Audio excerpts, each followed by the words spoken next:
Welcome back. The wind that was at Africa's back has now changed direction. The World Bank says that the end of the commodity super cycle is weighing on growth in Africa. It predicts that growth in Sub Saharan Africa will slow to 4% this year, which is 0.5% lower than last year. Now, growth rates peaked well above 6% between 2002 and 2008. That was before the crisis hit. More recently, the drop-off in growth reflects the fall in the prices of oil, gold and other commodities. The World Bank says African countries have to reduce their reliance on commodities and diversify their economies. A biannual analysis of the issues shaping Africa's economic prospects was released today at the start of the World Bank Group's 2015 spring meetings. Those meetings will draw the world's finance and development ministers to Washington for talks on the state of the African and global economy as well as development. Well, let's discuss now. We're joined on the line by Francisco Ferreira, the Chief Economist for Africa at the World Bank. Thank you so much for joining us, Francisco. It feels like this is nothing new. We knew that the commodity boom was coming to an end. How do the growth rates that you're looking at for this year differ from predictions previously? Well, thanks very much for having me. Yes, we had actually been forecasting in the last two issues of the Africa's Post, which is this publication we put out every 6 months, that these commodity prices might begin to change course. Of course, metal and mineral prices already had been declining for a little while. The only surprise really since July was the magnitude of the oil price decline, over 50% from July 2014 to now. And that sharp decline has meant that we've revised down our estimates by about 0.6%. We had previously been expecting Africa to grow at 4.6% this year, and we're now expecting it to grow at 4%. So it's significant. And Francisco, when we were seeing these incredible growth rates in Africa, there was this anticipation about the future, about this coming time, Africa's time. Is that starting to look like a dream, something that just never happened and is not going to? No, not at all. I mean, we are still optimistic about Africa. It's just that the nature of its rise may have to change a little. I think, we've experienced 20 years of sustained economic growth, and we hope that will continue. 4% is of course lower than before, but it's still respectable. The thing is that the challenges are greater. As you said in your introduction there before, the African airplane was benefiting not only from good pilots, but also from tailwinds. Now the pilots have to become even better. The governments have to become even better because the winds have changed into headwinds.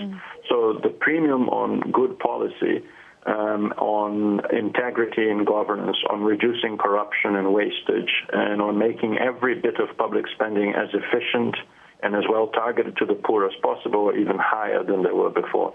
Well, I want to talk about those policy choices, but first, we're talking about 4%. South Africa is growing at about half that. How much of a weight are we on growth in this region? How are we affecting the average? Yeah, you are affecting the average quite a bit. Of course, South Africa is no longer the largest economy in Africa because of the Nigerian GDP rebasing, but it is the second largest. Without South Africa, that estimate is actually closer to 4.7%. So South Africa does bring it down a little. In South Africa, of course, the challenges are different. You benefit from lower oil prices because you're a net importer. And in fact, in the last year, you probably had a boost to your terms of trade from that. But on the other hand, of course, South Africa is a big exporter of metals, gold and other metals, and those declines over the last 5 years or so have weighed down on the South African economy a little, as now does, of course, problems around electricity supply and Eskom, and some of the issues we've seen with labor unrest in the past have also placed a burden on South Africa's growth. So we're hopeful that as these things get sorted out, in particular the challenges around electricity, that South Africa may contribute to faster rather than slower growth in the region. There's been a lot of movement regarding Eskom, shuffles in management, a lot of concern. Have your fears about the power situation worsened? we remain concerned, but I think we're confident that with the government's closer attention to the company now, that things will straighten out and that we'll see improvements in the near future. Francisco, let's move to Nigeria, because we knew that the oil price would have a huge knock on effect there. But how's it faring? You also talk about Nigeria being diversified. What are the prospects for Africa's biggest economy at the moment?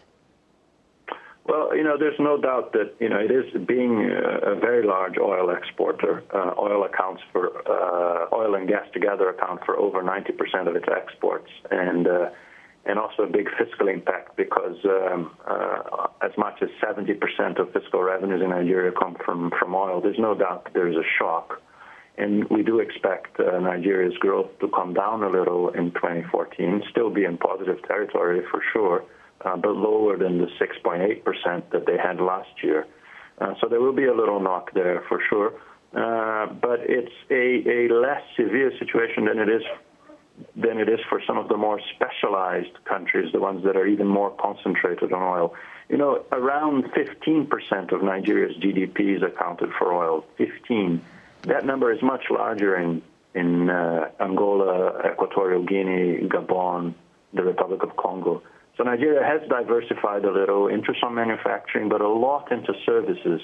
And that diversification of the last 10 years or so now means that the oil shock is somewhat lower as a share of the economy than in some of these other countries. So we expect that by 2016, with the right policy response, Nigeria will be able to rebound back to sort of recent rates of growth. Of course, much depends on...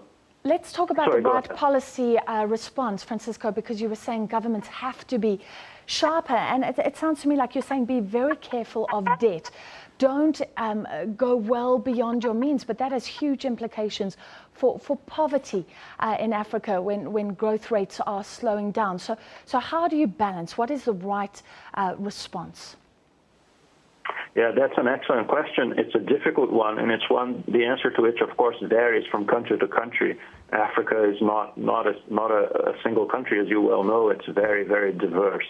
But some of the things that we can say in relatively general terms are this oil price decline, most people don't expect it to be reversed very soon, right? I mean, oil may increase a little bit again.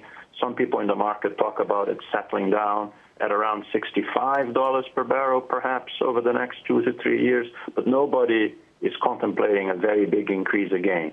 That means that governments that were reliant on oil for their revenues have to adjust to a more permanent shock. This is not a transitory shock from which you should borrow your way out for 12 months or 18 months, and then things get back to normal.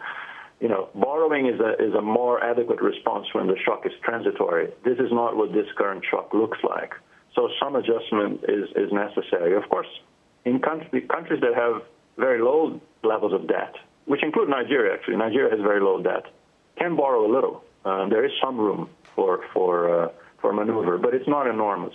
So to reduce to mitigate the effects on poverty, what's really needed is to look very carefully at all the bits of public spending, all the uses of public money that are not benefiting the poor, and there are many of those, and to try and reduce those and cushion the poor. One example is subsidies for gasoline and other petrol products, which many countries in the region have.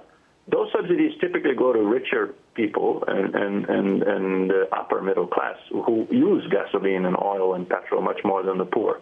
Right? So this is a great opportunity to reduce those and use that money instead for cash transfers to the very poor, or for programs aimed to create employment for those that are affected by falling aggregate demand.